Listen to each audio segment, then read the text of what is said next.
morning, everyone, or good afternoon if you live somewhere else, and maybe you're watching this in the middle of the night on replay.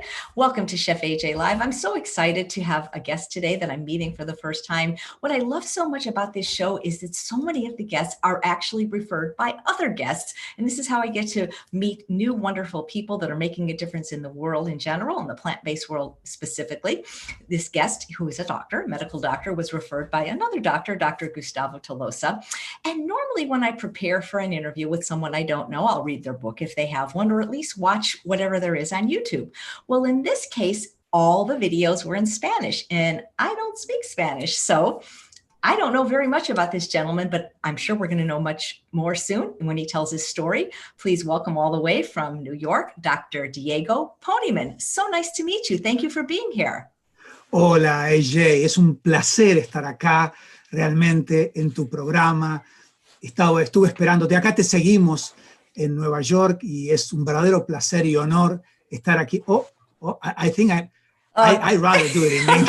Yeah, no, I think that's better. We were just funning you guys because when I interviewed Miyoko Shinner a few weeks ago, she talked about how when she taught at the McDougall program, she'd come out speaking Japanese and freak people out. But don't worry, this broadcast will be in English. So Dr. Diego, tell our audience who you are and what you're doing to make such a difference in New York.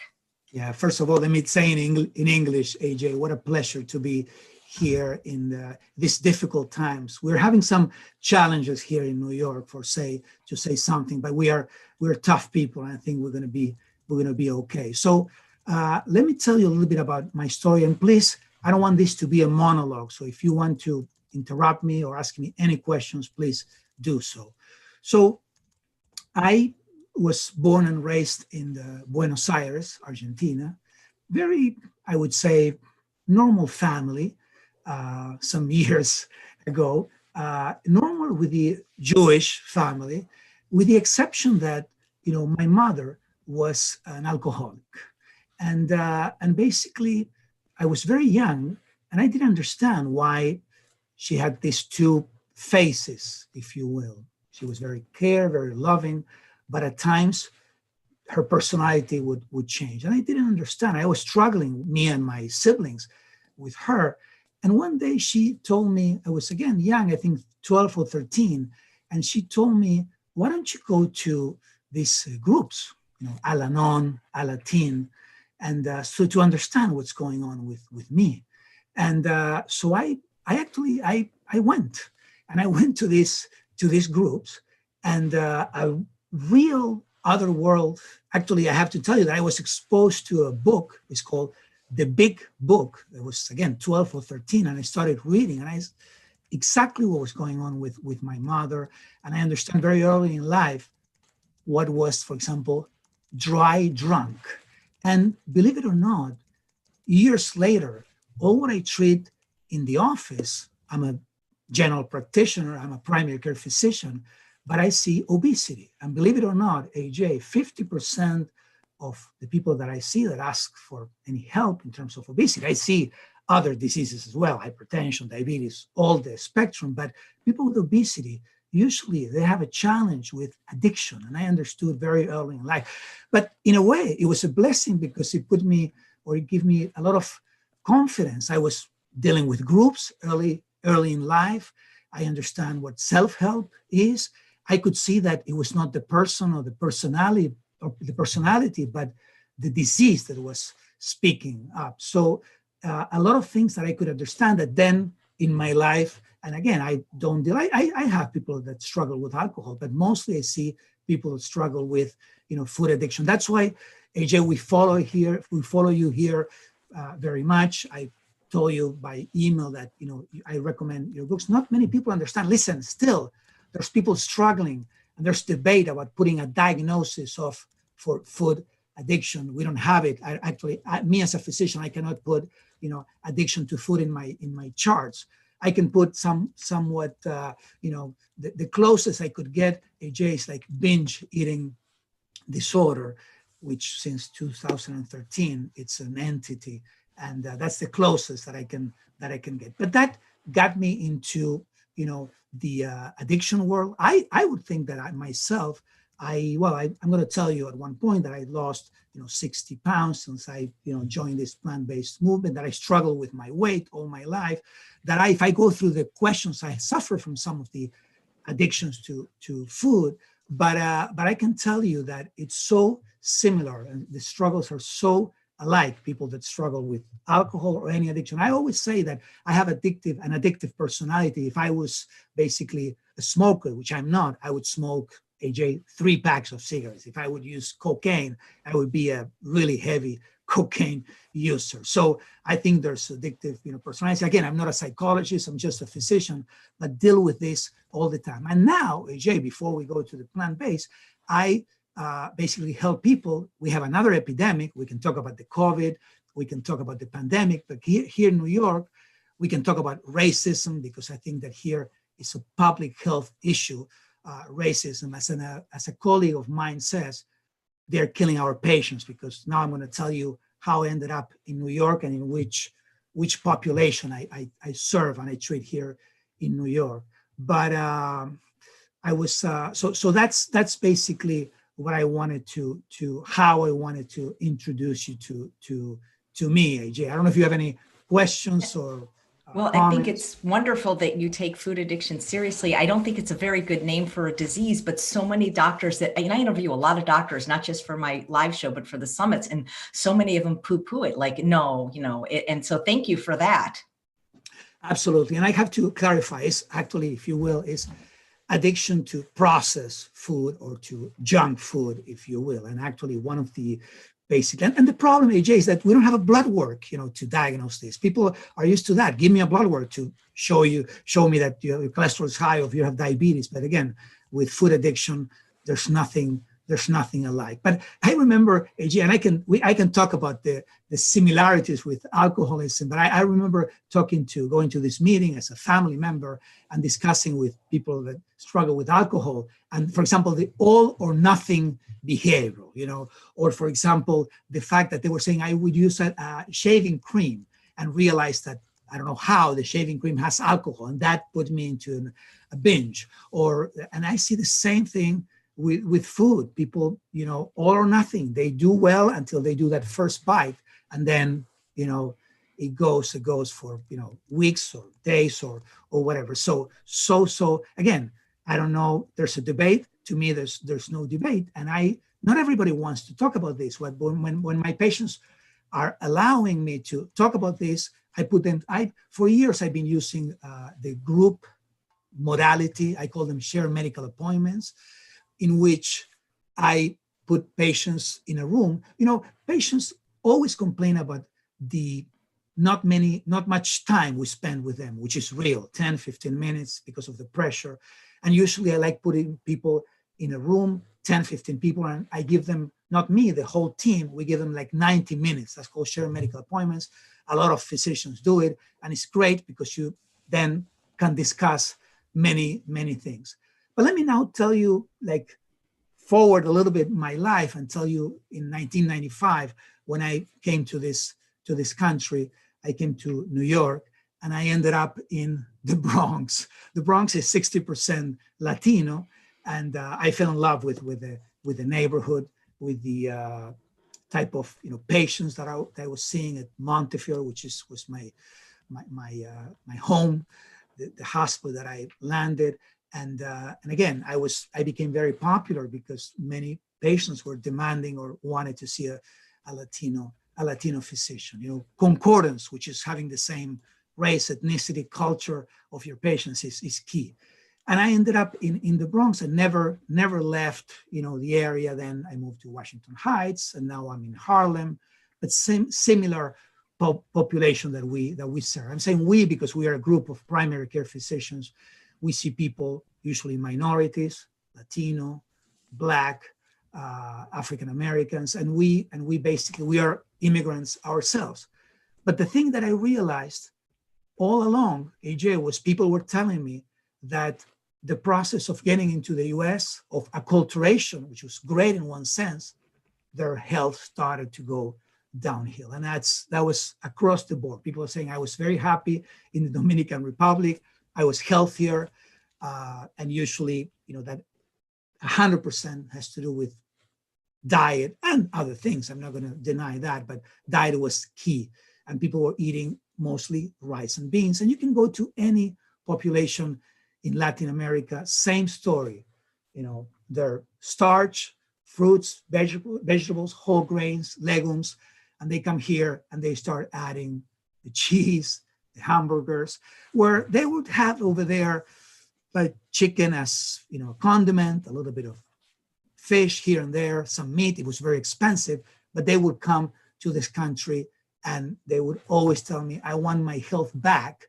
And that was until I figured it out, when I can tell you now, until I realized by reading the China study, Tickle and Campbell, and that opened my eyes. And then I said, and now I know what's going on. Since that day, I started trying to move my patients back to give them permission. I talk a lot about nutrition, as everybody says, and you agree with this, I'm sure, that we're not taught addiction, and we're not taught nutrition in medical school. So I have developed, along with my team, a team of primary care providers. We are called Somos. It's an entity that has about 2,500 physicians here in New York. Most of us primary care. It's a huge network of physicians. We serve mostly to vulnerable population. Mostly they have the insurance Medicaid. And basically we we started working actually, AJ, because we realized that the crisis that we are going in healthcare has to do with many things, but mostly with the expenditure that we get in health. The GDP is about 19%, huge if you compare to other countries also, but if you compare the products, the end product is so bad in terms of health. So we started working with the state, and many states have this program, which is called DSRIP, which is Delivery System Reform Incentive Program, in which we tried to lower the ER and admissions to the hospital, to the ER visit and admissions. Part of the problem is that here people don't identify, like in other countries, the primary care physicians. They go to take care. The access of care is to the emergency department. And that has made everything collapse. It's very expensive to go to the emergency department. You don't know the physician who is going to see you. The physicians don't know the patients, and it has created so much problem. So we created, along with the government, put a lot of money in the state. But again, this happens in many states. I know New Jersey, I think California, etc., Texas. And the idea is to lower the admissions or unnecessary admissions to the hospital and the ED by 25%. So we did 5 years. We were successful. That happened. And all what we did, AJ, among other things, we had projects, is to change the access. People now can go to the neighborhood physician. That's who we are. I am one of those. You see their patients. They can come. Well, now it's a little bit difficult with the infection going on, but with the COVID-19. But in general, people can access. We go to the medical home. Patients can access their physician's office, no problem. And that's when I started to work with this program that I'm gonna tell you in about 1 second. I don't know if you have any questions, AJ, or well, not questions, but a comment about that. When you said that when they ate what they ate in their own country, they were lean and they were healthy. Regardless of the person's nationality, you hear that all over. Whether people come here from Africa or Asia, that if they ate what they ate, they would be healthy. When you eat like an American, you're going to be overweight and sick like an American. That's absolutely key. People were not identifying that because actually they would think, or they were thinking that actually they were eating. They understand that here we don't eat good, but they were not making that connection. So it was so Ecuador, Argentina. In my case, I'm from there. Everyone would say usually these were people from the outside of the big cities, from rural areas, if you will, and they would say I would eat 2 or 3 times a day. I would have lunch at 11, very healthy. Usually would eat rice and beans, and you name it, in different. It's funny because beans, you have so many different. In Mexico, they're called frijoles. In Colombia, you call them guisantes. In Argentina, you call them porotos. Habichuelas in Dominican. I mean, you have to get a dictionary, but they're the same thing: rice and beans. At the end of the day, the other day I had a patient from Africa, from Kenya, and I spent time talking to the patients about what was the food. And she was kind of confused until she told me that maize, corn was her meal, and she would have it, grab it with her fingers and have it like their plain corn. So my job, AJ, is to try to identify what was the food that they were eating back home. And, the story repeats and repeats. So basically, what we have created here, we have an immersion. So let me tell you what I think, AJ. My plan A was to work with Dr. McDougall in an immersion program, or in True North, or somewhere you have the patients secluded, giving the food for 10 days, no questions asked, not a problem. But that's, unfortunately, no one can, that would be my dream job. But unfortunately, it's not that easy. So what I wanted to create or recreate is, until people get into the habit, until people can get to understand what the problem is, to try to put them in a very secure way. So that's called our Jumpstarts program. Create 10 days in which they don't have to think. Well, actually, they have to think a lot, because they have to start, getting tools. And we give them the tools to cook and to basically do the shopping. Here, not only you have to understand cultural competence, the other thing, because not every food is for everybody, you have to understand also health literacy. You tell people to read a label. Well, that's not easy. You have to adapt it to, the level of understanding that person has. And that person can be very smart, but still didn't go or didn't finish, 6th or 5th grade. So it's hard for health literacy to understand that aspect. So we work on those issues and give them these tools, as I said, for 10 days, where they don't have to think about anything, rather than eating a whole food plant-based, diet. And basically that, hopefully afterwards, in the meantime, they can go to the real world. We have here, AJ, and I'm sure, I know they're all over the country, these food deserts. It's not very easy to find good food in some of our neighborhoods here. I've been trying for, years.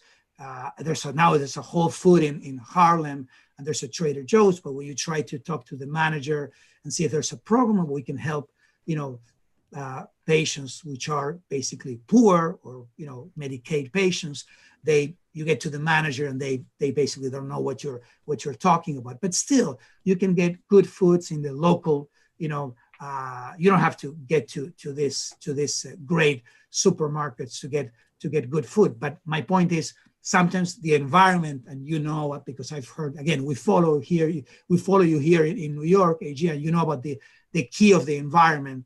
And here is so tough. So we create them to get this defenses for them to be prepared for the real world after these 10 days. And the key is we use, same thing with the program that I was mentioning, we have community health workers. We call them, these are people from the community that speak again the language, knows the culture, and help and work with these people. At the beginning, we were using Plant Pure Communities, which is, belongs to Nelson Campbell, or he was the founder. It's a non-for-profit. And we started using their people to help me, because the community is key. We do this in churches, we do this in schools. So the community part is key. That's how we think we're going to start saving the world, if you will, from the grassroots, from the community. So we used these people, and hope with the hope that we are starting preparing people. And I cannot tell you how many people are starting to learn to be leaders in their communities. For me, it's nothing better than getting a Latino female from Washington Heights, AJ, to be, a cook, to demonstrate, to be a leader. And that's key. So when that happens, it's amazing. And I say coaches are usually female, because I always say the same thing. I've been a doctor, AJ, for 30 years. Very rarely I see men coming to the doctor. Usually it's women. And if men comes to the doctor, unfortunately, it's because of the partner, the spouse brought them, or because they want to discuss sex or something, or STD, sexually transmitted disease. But in general, and again, I'm talking in general, women are much more caring. Women are, the ones who are providers, in the sense that they want to be coaches. And we have some male coaches, but mostly are female. So this is the program that we have created, and that's the basically what I wanted to tell you, AJ. That's great. Linda wants to know if you've been able to tell any of your colleagues about this way of eating and help them to either embrace it or help their patients embrace it. That's a great question. It's not easy. Colleagues are interesting because they are, when you talk to them about a plant-based nutrition program, they say, oh, of course, Diego, everybody, knows that eating more fruits and vegetables, whole grains and legumes is, but who is going to be able to do it? That's the second question that comes. So colleagues are supportive, but again, you do it, they don't have the time, we have to struggle. In primary care, we have to do, so many things, AJ. We have to ask about depression, anxiety, hypertension, cholesterol, sleep, sex, and, and the compliance or adherence to medication. We have so many things on our plate in 10 or 15 minutes. But I have to tell you, I've been doing these programs for about 2 years. Slowly, I have some physicians that they were plant-based themselves. I have a couple of pediatricians. Pediatricians are amazing. I think I would have been a great pediatrician. I feel more like a pediatrician. Pediatricians they see the patient more as a whole. We sometimes, internists, we tend to keep doing things in silos. Not everybody, but pediatricians are great. So many pediatricians understand the importance of starting to feed, kids through younger and younger ages, mostly now that we're seeing obesity, diabetes, things like. When I started medical school in 1983, I remember, diabetes was a disease of, 65 and above, diabetes type 2, of course. And it was a rare thing. Now, everybody sadly sees that diabetes due to the, way we eat, it's basically a disease of childhood and adolescence. So basically we have some physicians. Actually, I've created a small group of physicians. We used to meet we would rotate in homes, we would cook and have some recipes and ideas. So I have a group of, I would say, listen, we're 2,500 physicians in our network, Somos Community Care, under the leadership of a Dominican doctor, my boss, Dr. Ramon Talash, is a physician, primary care, and from Dominican Republic. And I would say I would have 15, 20 physicians that are opening their offices to this, and we're working with them. And actually, we have a yearly conference, and for the past years, I've been talking to them, giving them the basics of a plant-based nutrition. And afterwards, you see, and let me tell you something, AJ, which is very interesting. In these conferences, we have like 6, 7, not 2,500 physicians to go, but we might have 500, 600 people going to this conference. And I always present about plant-based nutrition, and basically slowly now they are requesting, for example, in between talks, snacks and meals, we have now plant-based, options at least. So this is fantastic. So again, it's not easy. It's a difficult move, but we have physicians. I would say my kudos to all, to the pediatricians who are, I think, the best, who have responded. That's great. I can't help thinking about the people eating the food of their country, staying well. That they used to call things like gout rich people, the diseases of kings and queens. 100%. This is all things that if you see, usually when I talk to people, usually when on the Jumpstart, I have a kickoff, which we have a group, and less and less I'm talking because I let coaches and other members of the team talk. But basically, one of the things that I keep repeating is basically when I meet a patient, an immigrant for the first time, they usually go through the same thing, AJ. I was, healthy. I was, strong, and not necessarily it's a matter because you would say, well, this was 50 years ago. Not necessarily. You see young people that they were very healthy. They would move differently. They would socialize different. Here it's amazing. Now with the lockdown, I started to meet my neighbors, and this is great. People are spending time outside talking to neighbors. Before, this was unusual, unheard. Well, back in their country. So the whole, blue zone perspective, if you will. Here, my patients usually are very religious. They go to church. That's what we involve. AJ is funny. Many people call me father. And this is hilarious because, Father Diego. Father Diego. And they say, oh, sorry, Dr. Diego, because they think that they relate to me talking to the same things that they would talk to a priest. But my point, they're always, very religious, very family oriented. I can see in the Latino population, the Latino world, as I call it, everybody takes care of, those are the caregivers for the grandkids. They stay with all my patients said, I grew up with my grandparents, not with my parents. So they're very family oriented. They go to church, they exercise because they walk here. No one in Manhattan owns a car. It's very difficult. You walk. It's the food, AJ. So that's what has changed. And they come to the US and they start hearing that, rice is bad.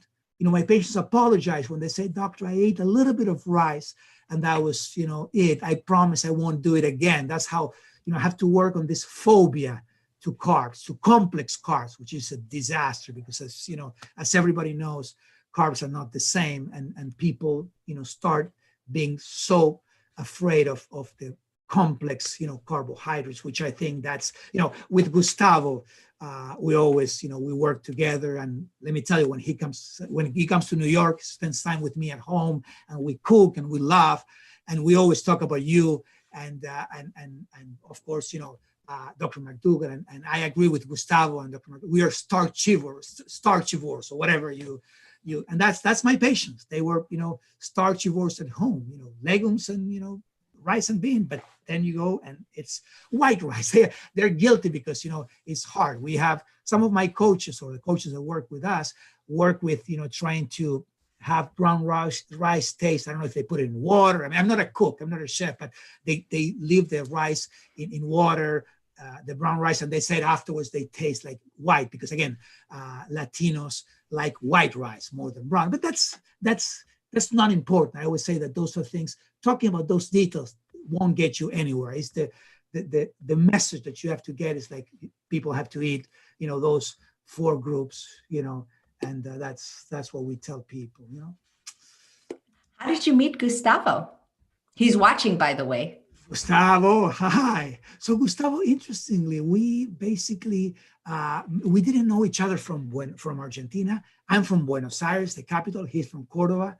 I would say, so we met in the US a few years ago. I don't know how, I got an email from some people born for health and Gustavo Tolosa. And then I read his, one things, like this, one thing takes to another. And Gustavo was, a musician and a plant-based coach. And I said, let me see this guy. And we were so alike, AJ, we are both, obese because you can be, now I'm 178 pounds, but I used to be 238. So I lost 60 pounds. Gustavo, I think he lost 70 pounds. We're both, we cannot stop when we start. So we are both addicts to food.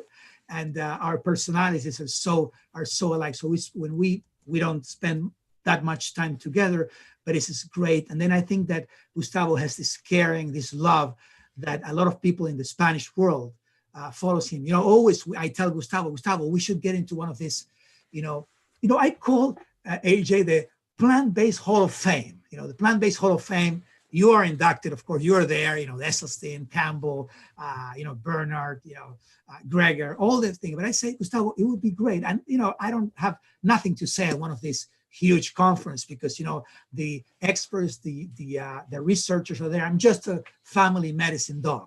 But if we could create a corner, one of these conferences of Spanish, Latino, because I wish we could have in the world something like this. Hall of Fame, but in Spanish. And there are some. Oh, wait, you have one. You've got Dr. Tolosa, you've got Dr. Ponieman, you've got Dr. Soler now. You're getting there. Yeah. Oh, Dr. Soler, I saw the other day, the interview. He's amazing also. And Gustavo also interviewed. So it's growing. But again, not at the speed that we would want to. But again, it's getting there, AJ. Absolutely. Yep. Yep. Well, Jesse says we are each our own blue zone, and maybe someday we will reach critical mass and merge into one huge blue zone. So how do you make Harlem into a blue zone? Yeah, so basically that's our intention. I think that it's basically getting the community-based, we call it community-based organization. That's if we don't work with them, AJ, I think we're done. One thing is to work with a textbook, one thing is to work, but what we see mostly important is to work with the patient. And my job is mostly to narrow the gap between the physician, up there where you can almost not talk, and the coach, which I think they're as I told you, and I keep repeating, those coaches are my secret, or our secret sauce. The coaches in the community, the people that know the community, that know the culture, that are sensitive to this, to every culture. So I think that's the way. I go to the churches and they open the doors. They say, this is your house. They know we share patients. It's unbelievable. The church in Harlem sees the same patients, or the same, some people call them clients, some people call them patients, people, whatever, you name it.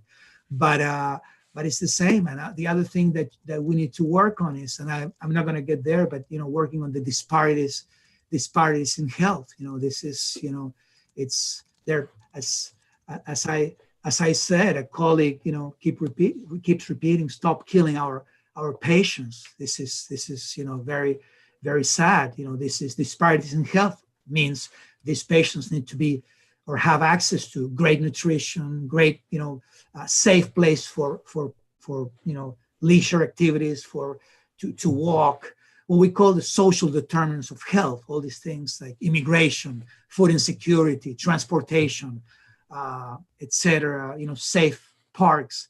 Those are the things. To create a blue zone, you have to work, seeing all these things together. AJ, I think that's not easy, but I think that we are planting these seeds so we can see some results. Nice. So do all of you wonderful plant-based doctors in New York hang out? You've got Dr. Osfeld there, Dr. McMacken, Dr. Krant. Are you guys all buddies and hang out every day? These guys are, again, celebrities.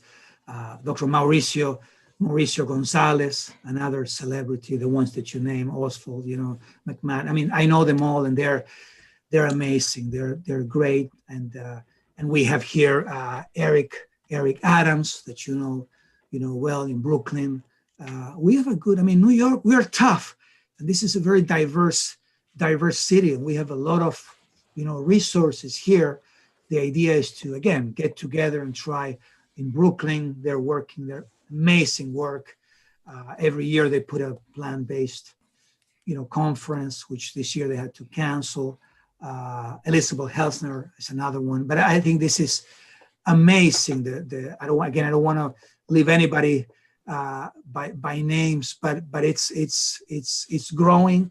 And now, Bellevue now has this plant-based clinic where people can go and see, doctors that are the work that nutritionists, you see nutritionists. Well, Cornell is from New York, and you have, Tickle and Campbell's course, and then you see nutritionists now. Before I remember, pulling my hair, AJ, when I would see, a patient of mine, diabetic, going to the nutritionist and being told that rice is bad and fruit is bad for your diabetes. And now you're saying that, when they see where the patient is coming from, and the patient goes, the nutritionist, I don't know if they believe or not, but you're seeing some changes. They're starting to work with us, the primary care doctor. So there's hope. There's a lot of hope, but slowly. And anytime somebody says rice and fruit is bad, I keep thinking Walter Kempner is turning over in his grave because he was able to reverse diabetes, giving them both. So, and that's crazy. So watching live, Colleen is asking, what has been your biggest challenge? Is it the other doctors, or is it the ordinary person? No, I would say it's the environment, because patients, in general, my experience is that when you talk to patients and you take the time and you listen to people like you. It's always, people don't look at the doctor's credentials in general. People look at, how the doctor makes them feel. And so I'm very good at sit down with the patient. Patients believe me. Patients tell me, I've never seen anybody talking to me like you are. So that's, and again, I'm not the only one. There are many of us that we're listening, talking to patients, taking the time. The problem is that you know, it's so hard. They go out and again, these food deserts, you see the options when you go out in Harlem is they're very bad. I mean, and if you happen to get some salad, the salad is old, rotted. I mean, it's saggy. I mean, I can keep going and going. So basically, but the good news is that every store bodega has rice and beans. You have to cook them. For the Latinos. They're very. I'm not going to spend time. Not that I know, but I'm not going to spend time telling a Latino how to cook beans because nothing for them is like open a can. They cook their beans from scratch. So basically, I think it's the environment, and it's hard. Always we hear over and over that it's the most difficult thing to control. It's like if you have an alcoholic, going back to the alcoholic working as a bartender, right? It's impossible.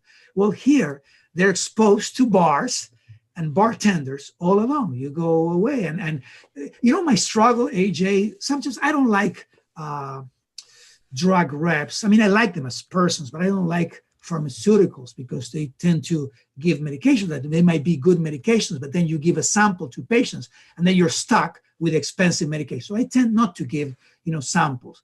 But, they're nice people. They come to my office. They offer lunch. And I don't know how much time it took me for them to understand that I don't want to bring pizza.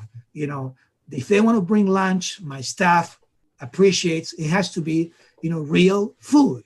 And it's hard. And now they're starting to understand, but I'm saying it's hard. The culture, the exposure, the environment, I would say, answering the question, it's hard. People do the 10 days, but then you know what? They go out to the real world. And that's where I see most people failing. My idea, my hope is those 10 days going to be the free sample that I give them for them to feel great. We all know that in a few days, you start seeing some changes in, GI, the constipation, the skin, the diabetes, the hypertension, the weight. I mean, everything starts improving, the smell, the sleep, the attention, the depression, the pounds, the waist circumference, everything starts getting better with just 10 days. But my idea, and that's what usually happens. Some percentage of people, I'm not going to say it's easy, keep going. Others, I see them 6 months later, say, you know what? I know at least I have the resources, I have the tools. I know how to do it. I can go back. I can do like a small retreat or whatever you call it, or detox.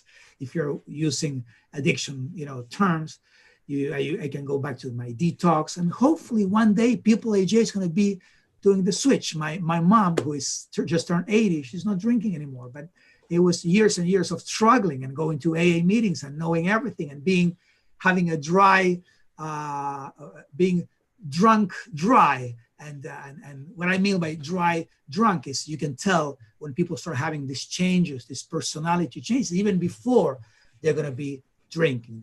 You can see it in people's eyes when people want to go back to the processed food. In the case of food, you start seeing those changes. Even the family can know, or people that are close or the loved ones can see them even before they start binging because they're having some changes in their personalities. So Sherry wants to know, do you ever see children and do you counsel the parents about nutrition for children? That's a great question. So basically, I don't. I see 16 and above or 17 and above. I'm an internist. But as I mentioned, I work in the Bronx with great partners, Dr. Olivero, Dr. Cornell. I mean, these are great people, and the whole clinic, they're pediatricians, Dr. Tapia, they're pediatricians, always in the area, Washington Heights, Bronx, etc. And they see kids, and we accept them into the program as long as there's a pediatrician, in charge. Because again, I don't see. It's funny. Everybody my patients ask me, "Can you see my son?" I always tell them the same answer.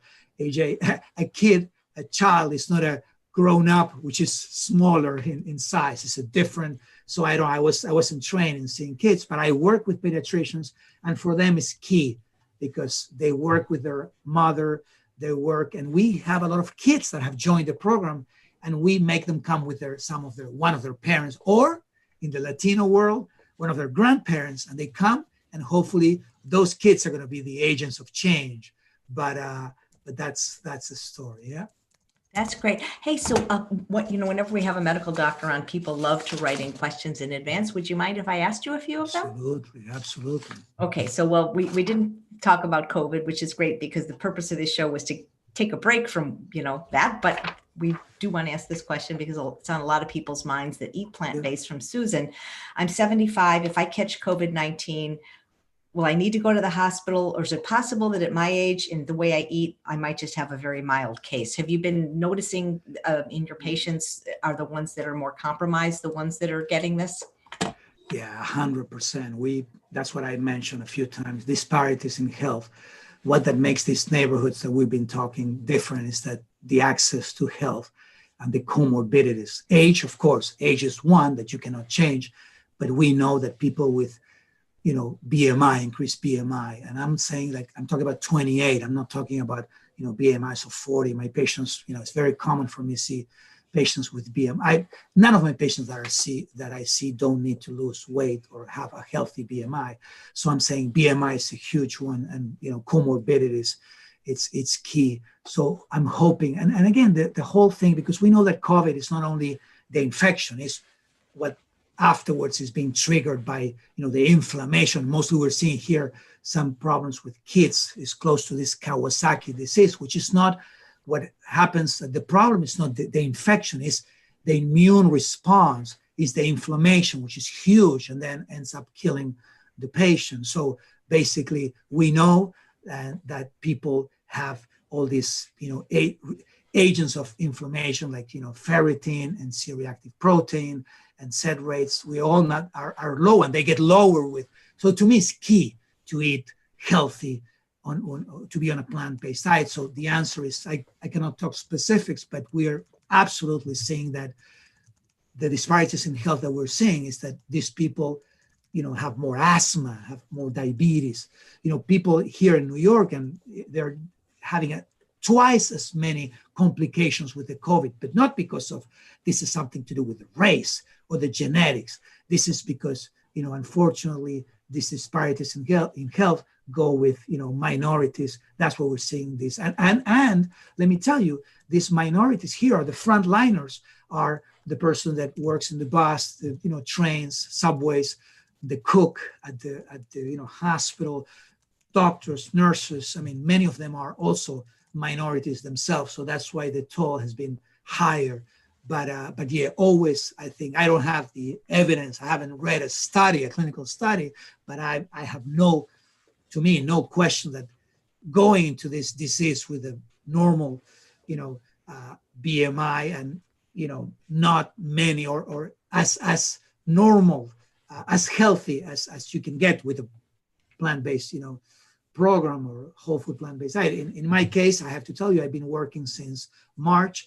I've been at the testing center. I take my precautions. I use PPE, but knocking in wood, I feel great, and I haven't had any issues. At one point, I think I'm going to start checking my antibodies and see if I had it.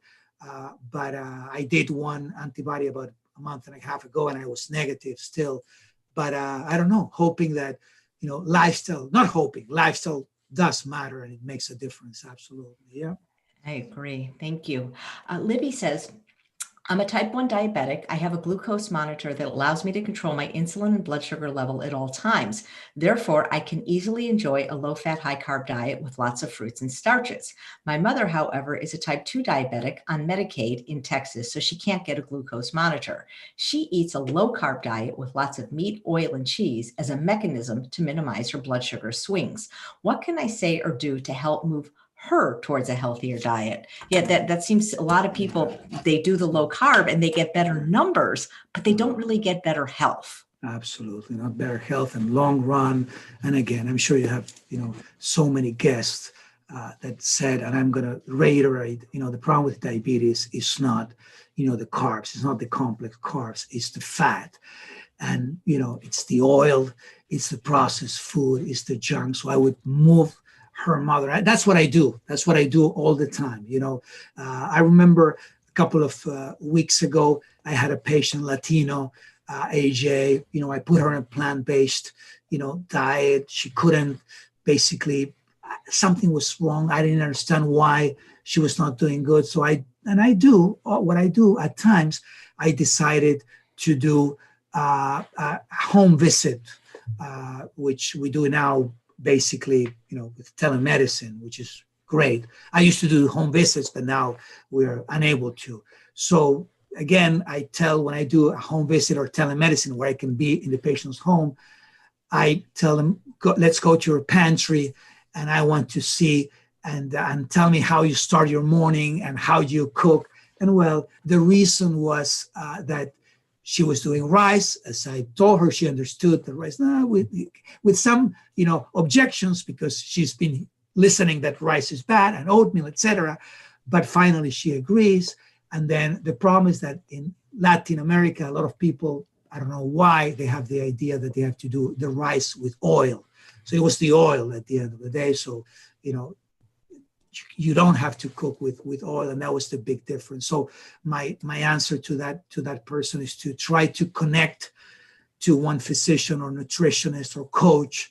Now with the telemedicine, you can access a coach from, I've been working with coaches that are now in Texas, and they can work with my patients. Gustavo works from Argentina, so you don't have to be local. So I guess get someone that understands, what a whole food plant-based nutrition is, and the diabetes. And listen, Neil Bernard showed with clinical studies that compared to standard American, not only that, compared to the ADA diet, which is the American Diabetic Association diet, people on a plant-based diet do much, much better. And not only we're now talking about controlling, but you can reverse. So we have the evidence out there. So my suggestion would be to try to stay away from low carb and go to high carb and high complex carb. That's the buzzword. Yep. Right. And she said her mom is in Texas. If she's anywhere near Houston, we have Dr. Baxter Montgomery that might be able to help her. So nowadays it's so easy, AJ, with it. I mean, you can get and people are working. I know the other day I was seeing something from physicians, Committee for Responsible Medicine, and Dr. Berner was saying that they're doing telemedicine, and the host was asking what happens if someone doesn't have insurance. He said, listen, if you don't have insurance, we're going to work with you. We're going to make it happen. And nowadays, some people do a sliding scale to pay. We here see people with no insurance through Somos. We see people with Medicaid. There's no excuse. Now you can access a physician or someone with knowledge, and you can work it out. I'm positive on that. Yeah. Thank you. Joanne says, my son was just diagnosed with high cholesterol, for which his doctor put him on medication. I explained to him that if he ate a whole food plant-based diet, that could change, but he said his doctor told him it was genetic. Is that possible? Well, there is a hypercholesterolemia that is, genetic. I don't know the case, but yeah. So you have some genetic hypercholesterolemia, which at times you have to. But remember, there's no cholesterol in plants. It's like zero. So if you move, the problem is when you try. So I've seen people with bad cholesterol and high cholesterol and moving to the only problems you have to be strict. And again, I've seen people that crying in my office and everybody has an example, other plant-based, doctors, when their cholesterol was 300, we could barely control the cholesterol on medication. And again, always when I talk to people, this is something that strikes me, AJ, when people say, well, but colleagues are against because they say that it's very difficult to change.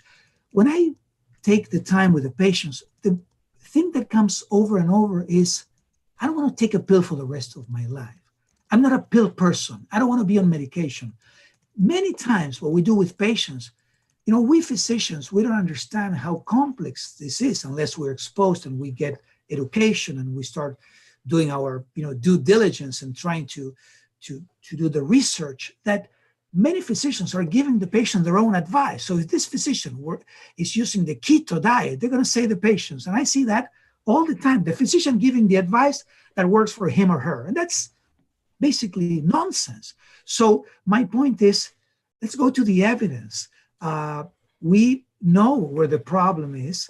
And again, I know this case, I'm not going to say they're always in medicine, there are exceptions, but I would say I've seen thousands of patients, and I have to tell you, that's what I do.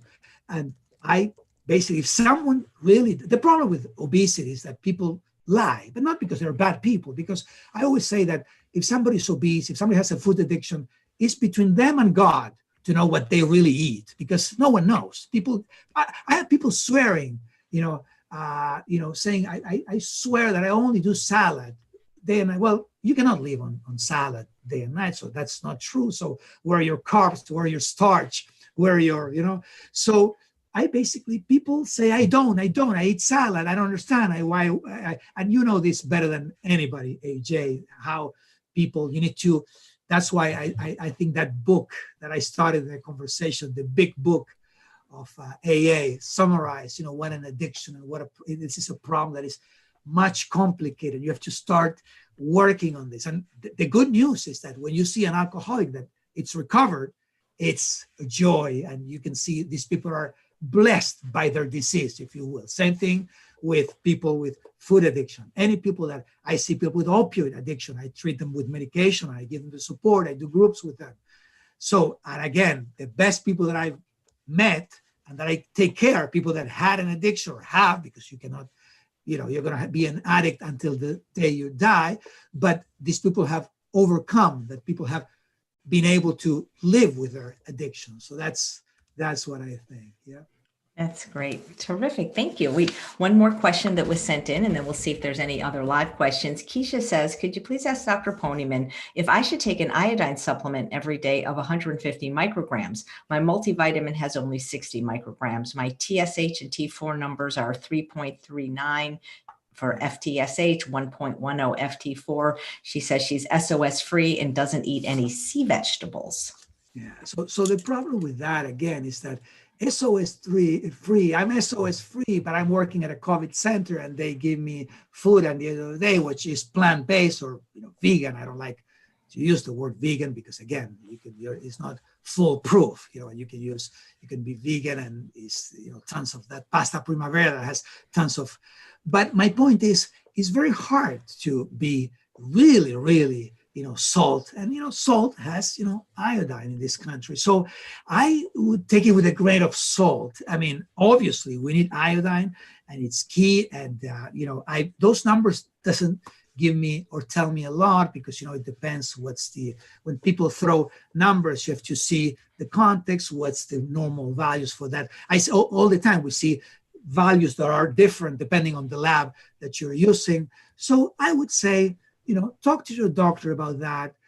See, you might need, to take iodine, and definitely human beings need iodine, but I haven't seen people with iodine deficiency. I have to tell you, I'm not an endocrinologist, I'm just a family doctor, but my answer would be very, very hard. Some people, use bread, even you do Ezekiel bread.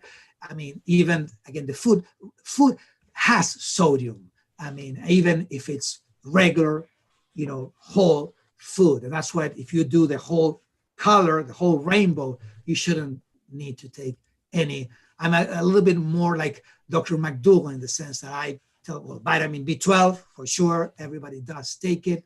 Not when they start the jumpstart, because you need years in order to be vitamin B12 deficiency, but at the end, I put them on vitamin. If they are really sticking with the diet, with the program, I put them on B12. And, then the D issue, a lot of people here in New York, we have longer winters. We don't spend time outside. So vitamin D is the other one. But in general, I am against, supplements. I think that we should take them from food. Like, T. Colin Campbell says, I like his not holistic approach. Eat whole foods and you're going to get in general, AJ, please, I'm talking in general, you're going to take you're going to get all your needs, right? Absolutely. So our guests always like to know, or our viewers always like to know, what does our guests eat during the day, for example? This is my day, how my day goes. I usually wake up in the morning And I put I start with vegetables, not eating vegetables, but I start putting them I have the, instant pot, and I put, usually celery, mushrooms, onions, and garlic. That's my base, my 3 or 4 things, sometimes carrots, whatever I have, I put them in the instant pot with 8 cups of water. That's how I start my day. And I put them 1 minute, AJ, 1 minute. So basically, afterwards, I get the broth. I eat all morning because I'm not hungry in the morning. So I eat broth during the morning until I'm hungry. When I'm hungry, I get rice, usually brown rice, and I do one of those frozen, things from Trader Joe's, and I dump all the vegetables from that morning, and I put some spices, and that's usually my lunch. Rice with the vegetables from morning, and until I'm hungry, broth. Again, I'm against you have to have breakfast, although for years we've been telling people you need to eat whenever you're hungry. And that's my lunch. Then, I'm very used to in Argentina, we have the 5 o'clock or 4 o'clock tea. I need something sweet at 3 or 4 o'clock in the afternoon. I need something sweet. So my sweet treat is oatmeal, usually overnight oats with soy milk. I like soy. If I don't have soy, almond, one of the plant-based milks, and raisins, and basically some fruit like berries or strawberries, whatever. That's my sweet treat in the afternoon. And then by my dinner, my classic dinner, I like burgers and fries. But my burger is lentils, black beans, brown rice, and oats. And I love the fries, how they come in the fried, like the fryer that doesn't use oil. Help me out the name, AJ. Basically. The air fryer. The air fryer. I have my air fryer that I bought at Costco, and so basically burgers and fries, which is plant-based burgers, and with fries. That's a classic day for me. So I eat a lot of food, and but again, mostly this is why that's my classic day for me, AJ. And then fruit. If I'm hungry, I have fruit, bananas. I like plantain. I learned, I'm not in Argentina, but most of the Latino world use plantains. Plantains are if you know what tostones is. Tostones, all my Latino patients have taught me how to eat tostones, which is again, plantains cut. And I also use them at the air fryer. You have to cook them and then you smash them and you use they're delicious. Tostones, plantain, fried plantain, which is non-fried plantain. That's basically a normal day for me, AJ. You can definitely put plantains in the air fryer. No, I do it all the time. Yeah, it's delicious. The only thing, put some of the parachute, the paper. I put something because if not, it gets too sticky, and then to clean it, it's a mess. But I put, my wife tells me to put, part of the paper, the white paper, and that's, I don't get a mess, the dripping of the plantain. It's so sweet. It's fantastic. It's so good. Well, a man that eats vegetables for breakfast, you could come to my house then, because that same thing, I start with the broth. We call it pot liquor, and it's delicious. Okay, yeah, and this is, it's salty. I don't know if because of the, the celery, yeah, exactly. It's salty and it's delicious. Plus, then my kitchen, I spend much more time home because I do telemedicine. The kitchen smells like home. The smell of the kitchen is key. That's why our senses. I work in groups and I work with patients with, when they're thinking a lot, I work with their senses. So getting back to your senses is so key. And having a kitchen when you're cooking, that smell, that it's key. And it I don't know why, it maybe reminds me, when I was, but the smell of a kitchen moving and having this, broth, it's amazing. It's therapeutic, AJ, yeah. Absolutely. Do you have time to exercise or read any books or watch anything on Netflix? Yeah. So basically, I exercise. I try to mostly every day. I do slow jog. That's my exercise. So I try to do it at least 5 or 6 times a week. I'm now addict. I told you about my addictive personality. I'm an addict to exercise. I have always been. I was 238 pounds, which was my max. But I still exercise then, so basically I exercise then as well. So exercise is part of my life. And I tell people that walking is a must. So they should do, if something, or if they're not sure, just go for a walk. But that's what I do. And I usually break into a jog. I like to jog. It gives me, this, and I always do it with music, or that's great. So basically books, I'm rereading the Power of Now, Eckhart Tolle, amazing book. That's what my current book, and it brings me to the now, and this meditation that doesn't have to be the formal meditation, AJ, which is great also, but in which you have to be like, no, it's the meditation of daily living. As I said, going back to your senses. I tell my patients in the group, try to smell the paint, try to listen to the air conditioner or the fridge, and then that disengage you automatically from your thoughts. And the meditation part is going back to the blue zones is key. So I'm basically, that's something that I talk to my patients about. Again, I'm not a cardiologist, I'm not a yoga or meditation teacher, I'm not a nutritionist, I'm not a diabetologist or endocrinologist, but I try as a primary care family doctor to speak about all those things to my patient that has to do with the quality of life. So that's my, and in terms of Netflix, it's funny, I'm a soccer fan coming from Argentina. So now I'm sad because there's one of the things that they stopped was soccer. There's no La Liga, there's no the Premier League, soccer that I follow with my kids. I have 3 boys in my house, so we all watch soccer. But I have to tell you that it's now I'm watching old, games from Barcelona, Real Madrid, Liverpool, etc. So we're watching old, instead of watching Netflix, I'm watching basically, soccer. But lately I've seen again Godfather, that's, great movie again. If anybody did not watch it, please go ahead and see it, because it's amazing, all the parts. And that's great. So if somebody wants to get in touch with you, do you have a presence on either Facebook or Instagram, or how? Because when I looked on YouTube, everything was in Spanish. Yeah, so I have my email, which is doctor@drdiego.com. It's spelled the word doctor. I have a Twitter account, which is Dr. Diego. Dr. Diego New York, and you can find me. But actually, basically, email is the best. I think it's the best way and the fastest, because I read my emails and I answer them. And it's again, doctor, spell the word doctor, not DR, DOCTOR, at drdiego.com. That's my email. Yeah. That's great. Do you have any plans to write a book or be in a film or documentary?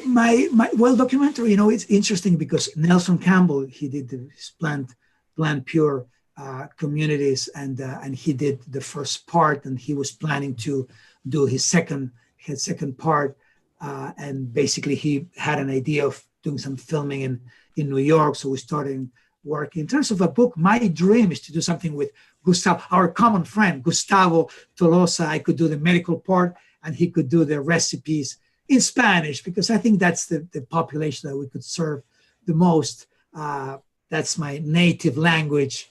And that's basically, but yeah, no plans. But someday we will write something with Gustavo. Gustavo, you're listening to me, right? So basically, we can get together and write something. Yeah. Well, in the meantime, you're welcome to translate any of my books into Spanish. That would be great, because again, all of my English speaking, patients that I have some, and I know they read your books, because again, you have that spin, that tweak into the addiction part, and people relate, and the struggles that you had personally in your life, and that's so inspiring. So that's why you're not someone that's writing from, the text. You're living. It's how you live the experience of living through this, and I think there's nothing such as a coach. Peer in addiction world, we call them peers, coaches, community health workers, basically pods. Nelson called them pods. These are pods all over the city that work with the patient in the community, and I think that nothing better than that. And that's again, AJ, why we're following here from we're following you here from New York. So thank you for your work. And thank you because you helped ease the pain. You know, this lockdown, we had a lot of issues here, a lot of deaths. You know, 1/3 of the deaths in this country came from New York, almost 50% if you add Connecticut, New Jersey. We had a lot of struggle with this COVID-19, and you helped. I know a lot of patients or people and friends that they were waiting for your next, webinar. The fact that you did not one but many a day. So thank you so much for your work, AJ. Well, thank you. And I don't know if you can see the comments, Dr. Diego, but people really love you and admire you and want you to create your own 10-day program there so they don't have to fly all the way out to California. That's so funny. Okay, thank you. I no, I cannot. I'm not reading. I cannot see the comments, but thank you. They're very kind. Very kind. Well, it was such a pleasure meeting you. And thank you guys so much for watching. Please come back tomorrow at 11 when we have Mary Beth Abrams, who is going to be doing a cooking demo using 4 ingredients or less. Take care, Dr. Diego, and thank you so much for the work you do. Thank you, AJ. Bye. Bye.